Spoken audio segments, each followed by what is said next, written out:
নমস্কার দর্শক বন্ধুরা, লিপিস কিচেনে আপনাদের স্বাগত জানাই। শীতের এই মরশুমে কনকনে ঠান্ডায় আমার মতো করে একবার ঝালঝাল ডিম বেগুন বানিয়ে দেখুন। মাত্র 15-20 মিনিটে তৈরি হয়ে যায়, খেতে অসম্ভব টেস্টি হয়। রুটি, লুচি, পরোটা কিংবা গরম ভাত সব কিছুর সঙ্গেই দারুণ লাগে খেতে। আশা করছি আপনাদের ভীষণ ভালো লাগবে। আমার চ্যানেল এখনও না সাবস্ক্রাইব করা থাকলে চ্যানেলটি সাবস্ক্রাইব করার অনুরোধ রইল। এখানে আমি একটি 400 গ্রাম ওজনের বেগুন নিয়েছি। বছরের অন্যান্য সময়ের তুলনায় শীতের বেগুন কিন্তু খেতে খুব ভালো হয়। বেগুনগুলোকে প্রথমে আমি এভাবে টুকরো টুকরো করে কেটে নেব। প্রথমে এভাবে একটু চাকা চাকা করে কেটে নিচ্ছি, তারপর এটাকে 4 টুকরো করে কেটে নিচ্ছি। অর্থাৎ বেগুনগুলোকে এভাবেই একটু টুকরো টুকরো করে নিতে হবে। সমস্ত বেগুন কেটে আমি প্রথমে জলের মধ্যে দিয়ে দেব।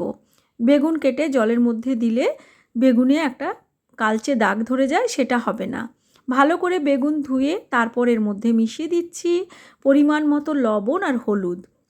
লবণ হলুদ মেখে বেগুনটাকে মোটামুটি মিনিট 5 রেখে দেব। তারপর একটি ফ্রাইং প্যান গরম করে এখানে সর্ষের তেল নিয়ে নিয়েছি, আর 5 মিনিট রাখার জন্য দেখুন বেগুন থেকে কিছুটা জল বের হয়েছে লবণ হলুদ দেওয়ার কারণে। ওই জলটা বাদ দিয়ে কিন্তু বেগুনগুলো ছেড়ে দিচ্ছি তেলের মধ্যে। এই জলটা বাদ দিয়ে দিলে বেগুন খেলে অনেক সময় যে মুখে চুলকোয় সেটা অনেকটা কমে যায়। এবার কয়েক দানা চিনি ছড়িয়ে বেগুনটাকে বেশ লালচে রং ধরিয়ে ভেজে নিচ্ছি।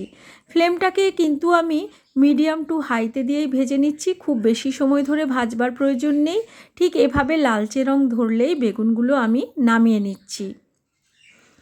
বাকি রান্নাটা এই ফ্রাই প্যানেই করে নেব। তার জন্য অল্প আরও একটু সর্ষের তেল দিলাম, দিয়ে দিচ্ছি হাফ চামচ মতো গোটা জিরে।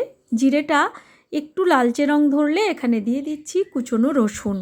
এখানে খুব বেশি নয়, পরে আমি রসুন আরও ব্যবহার করব। প্রথমে আমি 4-5 কোয়া রসুনকে একটু ছোট ছোট টুকরো করে দিয়েছি, আর দুটি ঝালঝাল কাঁচা লঙ্কাকেও ছোট ছোট করে কুচিয়ে দিয়েছি। ফোড়নটাকে ভেজে নেব লো ফ্লেমে, আর তারপর এখানে দিয়ে দিচ্ছি কেটে রাখা পেঁয়াজ। এখানে আমি দুটি মাঝারি সাইজের পেঁয়াজকে লম্বা লম্বা পাতলা করে কেটে রেখেছিলাম। পেঁয়াজটাতে হালকা রং ধরা পর্যন্ত একটু ভেজে নিতে হবে। মোটামুটি 3-4 মিনিট ভাজার পর দেখুন পেঁয়াজে একটা সুন্দর রং ধরে গেছে। এখন ফ্লেমটাকে কমিয়ে দিয়ে এর মধ্যে দিয়ে দিচ্ছি হাফ চামচেরও কম হলুদ গুঁড়ো, হাফ চামচের একটু বেশি লাল লঙ্কার গুঁড়ো, হাফ চামচ করে ধনে জিরের গুঁড়ো, অল্প একটু লবণ দিলাম, আর অল্প একটু জল দিয়ে এবার মশলাটাকে ভালো করে কষিয়ে নেব। জলটা দিয়ে কষালে গুঁড়ো মশলাগুলো পুড়ে যাওয়ার ভয় থাকে না, মশলাটাকেও খুব ভালো করে কষানো যায়। এরপর এখানে দিয়ে দিলাম 1 চামচ গ্রেট করা আদা আর রসুন। আপনারা চাইলে আদা রসুন বেটে ব্যবহার করতে পারেন। আদা রসুন দেওয়ার পর 1-1.5 মিনিট আবারও ভালো করে কষিয়ে নেব, যাতে আদা রসুনের কাঁচা গন্ধটা না থেকে যায়। 1-1.5 মিনিট ভালো করে কষানো হয়ে গেছে। এখন এখানে দিয়ে দিচ্ছি একটি বড় সাইজের টমেটোকে ছোট ছোট টুকরো করে কেটে। টমেটো দেওয়ার পরে আবারও 1 মিনিট মতো আমি ভালো করে একটু নাড়াচাড়া করে নিচ্ছি, আর তারপর এখানে দিয়ে দিচ্ছি প্রায় হাফ কাপের মতো জল। জলটা দিয়ে এবার ঢাকা দিয়ে একদম লো ফ্লেম করে 2 মিনিট মতো রেখে দেব। সেই সময় আমি এখানে 3টে ডিম ভেঙে নিয়েছি, অল্প পরিমাণ লবণ দিয়ে ডিমটাকে ভালো করে ফেটিয়ে নিচ্ছি।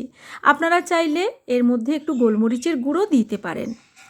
2 মিনিট পর আমি ঢাকনাটা খুলেছি, দেখতেই পাচ্ছেন টমেটো সুন্দর নরম হয়ে গেছে, আর মশলাটা একদম সুন্দর একদম মজে গিয়ে বেশ নরম হয়ে গেছে।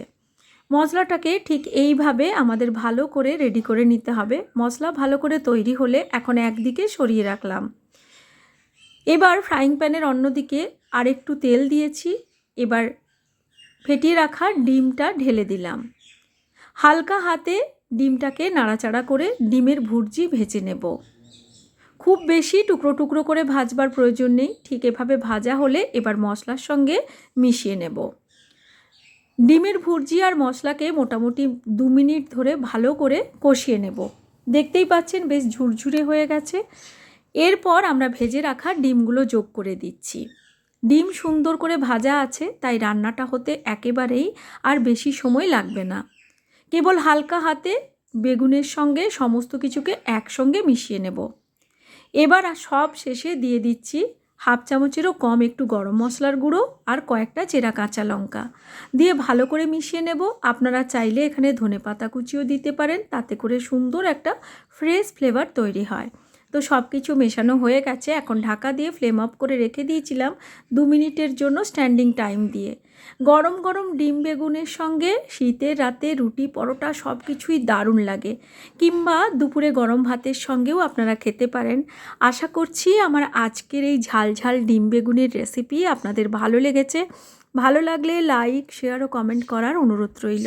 আজকের মতো এই পর্যন্তই, আবার হাজির হব নতুন কোনো রেসিপি নিয়ে।